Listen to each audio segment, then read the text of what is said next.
Dream job ఆదిత్యతోనే సాధ్యం. Aditya degree colleges admissions open. For more information visit our website. నమస్తే, welcome to Suman TV. నేను మీ సాయి భైరి. అమరావతిలో ప్రస్తుతం 2 మెగా సిటీలు ప్రారంభం కాబోతున్నాయనేటువంటి ఒక చర్చ. అమరావతి ఒక రాజధానే కాదు, అది 2 రాజధానులుగా మారబోతుందా అనేటువంటి ఒక సందేహం. దీనికి సంబంధించి మనం మాట్లాడదాం. మనతో పాటు Suman TV news chief editor Keshav గారు ఉన్నారు. సార్ నమస్తే. నమస్తే. సో అమరావతి అనేది ఇప్పటివరకు ఆంధ్రప్రదేశ్ రాజధాని, ఒకటే నగరం, పెద్ద భారీ నగరంగా రూపుదిద్దుకోబోతుంది అనేటువంటి ఒక వార్త ఉన్న నేపథ్యంలో ఇప్పుడు అది ఒకటి కాదు 2 నగరాలుగా మారబోతుంది అనేటువంటి ఒక ప్రచారం జరుగుతుంది. ఎంతవరకు వాస్తవం ఉందంటారు దీంట్లో? అంటే ఒకటి ఏంటంటే అమరావతి ఓల్డ్ అమరావతి పుణ్యక్షేత్రంగా పాపులర్. ఇప్పుడు రాజధానిగా ఒక అమరావతి ఆవిర్భవిస్తుంది కాబట్టి దాన్ని మాస్టర్ ప్లాన్ డీవియేట్ అవడానికి అయితే రాష్ట్ర ప్రభుత్వానికి ఎలాంటి అవకాశాలు లేవు. అది ఆల్రెడీ సుప్రీంకోర్టు దాకా వెళ్ళినటువంటి వ్యవహారం కదా. హైకోర్టు జడ్జిమెంట్ ఇచ్చింది, మాస్టర్ ప్లాన్ డీవియేట్ అవ్వకుండా జగన్మోహన్ రెడ్డి గారి గవర్నమెంట్కి ఆదేశాలు ఇచ్చింది. కాబట్టి ఒకటి ఆ రాజధాని. రెండవది ఏంటంటే ఈ 5 ఏళ్లలో జరిగినటువంటి పరిణామాలు, ఆంధ్రప్రదేశ్ ప్రభుత్వం గత 10 నెలల్లో చేసినటువంటి ఒక పరిశ్రమ, అంటే రకరకాల ఇండస్ట్రీస్ని తీసుకొచ్చేటువంటి ప్రయత్నం, రాష్ట్రానికి తీసుకొచ్చే ప్రయత్నాలు చాలా జోరుగా సాగినాయి. డబుల్ ఇంజిన్ సర్కార్ ఎఫెక్ట్ అందులో క్లియర్గా కనిపించింది. ఇప్పుడు రాష్ట్ర ప్రభుత్వం చేస్తున్నటువంటి ఆలోచన ఏంటంటే కృష్ణా నదికి అటువైపు ఇటువైపు కూడా రాజధాని ఉండాలి అనేటువంటి ఒక సంకల్పంతో ముందుకెళ్తారు. అంటే ఇప్పుడు కొత్తగా 50,000 ఎకరాల వరకు భూసేకరణ చేయబోతున్నారనేటువంటి ఒక వార్త వస్తుంది కదా. అంటే ఇది దీంట్లో భాగంగానే చూడొచ్చు. ఒక విషయం మనం చెప్తే కొద్దిగా అతిశయోక్తిలాగా ఉండొచ్చు. 1,00,000 ఎకరాలు సేకరించే అవకాశాలు కూడా ఉన్నాయి. ఎందుకంటే ఒక లెక్క చెప్తాను మీకు, వినండి.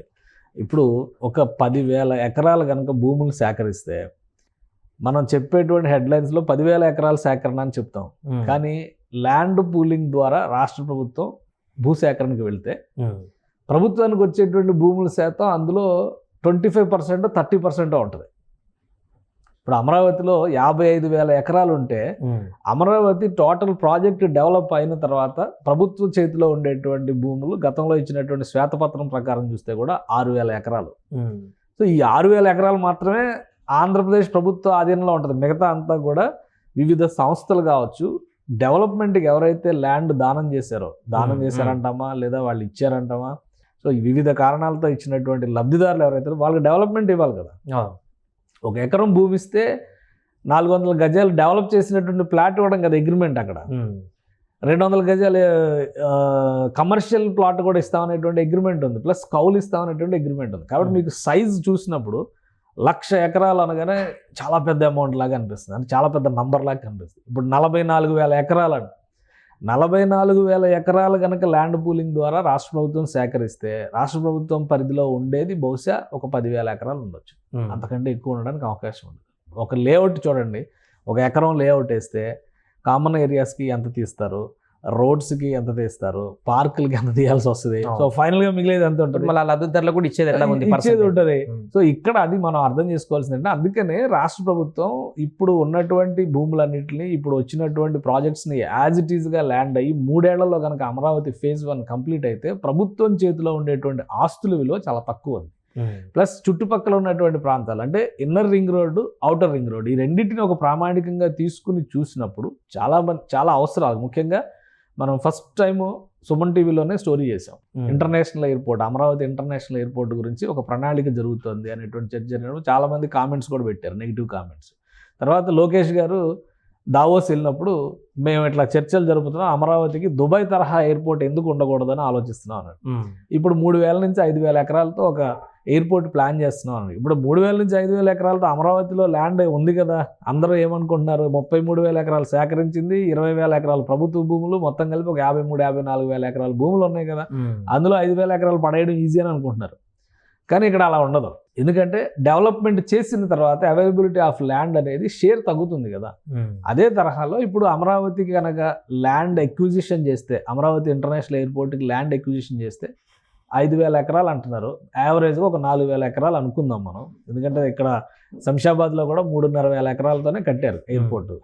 అలాగ చేస్తే కనుక ఆ భూములు మొత్తం ప్రభుత్వ ఆధీనంలో ఉంటాయి. కానీ ల్యాండ్ పూలింగ్ ద్వారా వెళ్తే ప్రభుత్వం యావరేజ్గా 15,000 ఎకరాల వరకు ల్యాండ్ పూలింగ్ చేయాల్సినటువంటి పరిస్థితి ఉంటుంది. 4,000 రావడం కోసం 15,000 ఎకరాలు ల్యాండ్ పూలింగ్ చేసి ఎవరైతే లబ్ధిదారులు ఉంటారో వాళ్ళ షేర్ వాళ్ళకి ఇచ్చి దాని డెవలప్మెంట్, ప్రభుత్వం కమిటెడ్ డెవలప్మెంట్ ఏదైతే చెప్తుందో అగ్రిమెంట్ ప్రకారం ఆ డెవలప్మెంట్ చేసి మిగిలిన భూములను ఎయిర్పోర్ట్ కోసం కేటాయించుకోవాల్సి వస్తుంది.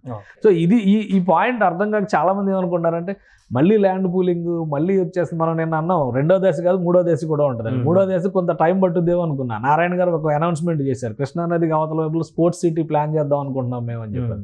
సో అంటే టోటల్ ప్లాన్ అంత వైబ్రెంట్గా ఉంది. అందుకనే రాజధాని అనేది అమరావతి మాత్రమే. ఇప్పుడు గతంలో 3 రాజధానులను ఆ మొక్క ఒకటి ఈ మొక్క ఒకటి ఇలా లెక్క చెప్పారు.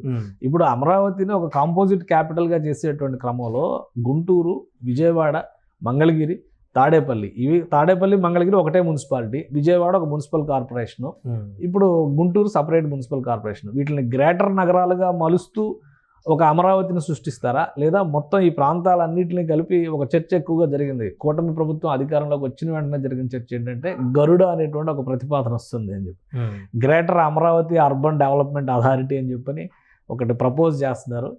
Greater Amaravati urban region development authority, దానికి ఒక పేరు కూడా పెట్టారనమాట, గరుడ అనేటువంటి పేరుతో. ఈ ప్రయత్నాలన్నీ బహుశా గరుడ దిశగా అడుగులు పడుతున్నాయా? అందుకనే రాజధాని నదికి 2 వైపులా అభివృద్ధి చెందేటువంటి అవకాశం. ఎందుకంటే విజయవాడ చాలా కూతవేటు దూరంలో ఉంది, అమరావతికి 13 కిలోమీటర్ల దూరంలో విజయవాడ నగరం ఉంది. ఇది క్యాపిటల్ ఏరియా అమరావతికి. రేపు బ్రిడ్జిలు పడినాయి అనుకోండి, ఆ వంతెనలు పడినాయి అనుకోండి, చాలా తగ్గిపోద్ది డిస్టెన్స్. వీటన్నిటిని దృష్టిలో పెట్టుకొని రాష్ట్ర ప్రభుత్వం ఒక విషయం మీరు ఆలోచించాల్సింటే 8 నుంచి 10 నెలల సమయం పట్టింది అమరావతి వర్క్స్ గ్రౌండ్ అవడానికి. కారణం ఏంటి? చాలా లీగల్ ఇష్యూస్ ఉన్నాయి అందులో. ఆ కేసులన్నింటినీ పరిహరించుకొని పనులు మొదలు పెట్టడానికి ఇంత సమయం పట్టింది. అందుకనే ఫ్యూచర్లో అలాంటి సమస్యలు ఏవి రాకుండా ఉండడం కోసం ఒక అమరావతి మహాస్వరూపాన్ని ఏ విధంగా డిజైన్ చేయాలి, భవిష్యత్ అవసరాలను కూడా దృష్టిలో పెట్టుకుని ఆ ఆలోచన చేస్తూనే రాష్ట్ర ప్రభుత్వం కొన్ని పాకెట్స్ని inner ring road, outer ring road పరిధిలోకి వచ్చేటువంటి ప్రాంతాలపైన అధ్యయనం చేస్తుంది. అదే క్రమంలో ఆయా ప్రాంతాల్లో చాలామంది రైతులు, మెజారిటీ రైతులు స్వచ్ఛందంగా మేము ఈ భూములు ఇస్తాము, మాకు ప్రభుత్వం ల్యాండ్ పూలింగ్ విధానంలో మాకు ప్రభుత్వం అగ్రిమెంట్ చేస్తే మేము సిద్ధంగా ఉన్నామని చెప్తున్నారు. బహుశా 2-3 రోజుల్లో దీనికి సంబంధించినటువంటి నోటిఫికేషన్ వస్తే ఎంత వాల్యూమ్ తీసుకుంటారనేది అప్పుడే క్లారిటీ ఇవ్వలేము. ఒక లెక్క అయితే కనిపిస్తుంది, 4 మండలాల్లో 11 గ్రామాల్లో దాదాపు 44,000 ఎకరాలు ఇవన్నీ కూడా అమరావతి దక్షిణ భాగం వైపులోనే ఉన్నాయి. ఇప్పుడు నారాయణ గారు నిన్న చేసినటువంటి ప్రకటన అమరావతికి ఉత్తర భాగం వైపు వస్తున్నటువంటి ప్రకటన అది. అంటే అటువైపు ఒక 2,000 ఎకరాల భూములు కూడా సేకరించేటువంటి అవకాశం ఉండొచ్చు.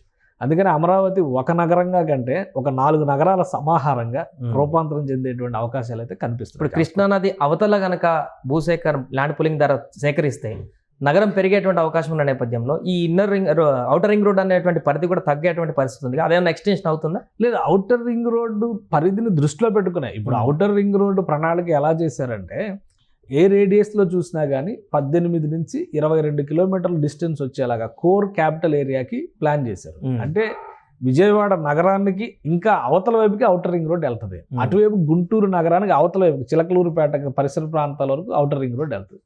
సో ఈ పరిధిలో ఆ వ్యాసార్థంలో ఉన్నటువంటి ప్రాంతాలన్నింటినీ దృష్టిలో పెట్టుకుని ఇన్నర్ రింగ్ రోడ్ వచ్చేసరికి కోర్ క్యాపిటల్ ఏరియా బార్డర్ నుంచి విజయవాడని ఇంక్లూజివ్ చేసుకుని, గుంటూరు కలవదు కానీ విజయవాడని ఇంక్లూజివ్ చేసుకుని వస్తుంది. సో ఆ పరిధిని ఈ పరిధిని చూసినప్పుడు ఇక్కడ తెలంగాణలో ఒక పెద్ద రోల్ మోడల్, మనం ఒక ఎగ్జాంపుల్ దేనికైనా కానీ అదే ఎగ్జాంపుల్గా తీసుకోవాలి. Hyderabad outer ring road, regional ring road. Revanth Reddy గారు ఏం చెప్పారు? ఔటర్ రింగ్ రోడ్డు లోపల ఉన్నదంతా కూడా urban cluster, regional ring road పరిధిలోకి వచ్చేదంతా కూడా సెమీ అర్బన్ క్లస్టర్ అన్నారు. రిమైనింగ్ తెలంగాణ రూరల్ అన్నాడు ఆయన. సో ఆ కోణంలో చూసినప్పుడు ఏంటంటే ఇక్కడ Amaravati inner ring road, outer ring road పరిధిలో ఉన్నటువంటి ప్రాంతాలన్నిటినీ కూడా సెమీ అర్బన్ కేటగిరీలోకి డెవలప్ చేసేటువంటి ప్రణాళికను రాష్ట్ర ప్రభుత్వం తీసుకుంటుంది. ఇన్నర్ రింగ్ రోడ్డు పరిధిలోకి వచ్చేటువంటి ప్రాంతాలన్నీ కూడా పూర్తి స్థాయి పట్టణీకరణ దిశగా వెళ్లాలనేటువంటి సంకల్పంతో అడుగులు వేస్తుంది. అందుకనే నదికి 2 వైపులా రాజధాని వస్తుందని చాలా స్పష్టంగా చెప్పొచ్చు మనం. Right sir. అది ప్రస్తుతం నదికి, కృష్ణానదికి 2 వైపులా కూడా అమరావతి అనేటువంటి రాజధాని విస్తృతం కాబోతుంది. దీనికి సంబంధించి త్వరగానే అడుగులు పడబోతున్నాయి. భూ సేకరణకు సంబంధించి కూడా ల్యాండ్ పూలింగ్ దిశగా కూడా ప్రభుత్వం ముందడుగు వేస్తున్నట్టుగా తాజాగా నారాయణ గారు చెప్పినటువంటి వివరాల ప్రకారం తెలుస్తుంది. ఈ లెక్కన హైదరాబాద్కు మించినటువంటి భారీ నగరం అమరావతి వేదికగా అతి తొందరలోనే ఆంధ్రప్రదేశ్ ప్రజలు చూడబోతున్నారు. సుమన్ టీవీలో మీ పర్సనల్ అండ్ బిజినెస్ ప్రమోషన్స్ కోసం కింది నెంబర్కి కాంటాక్ట్ చేయండి.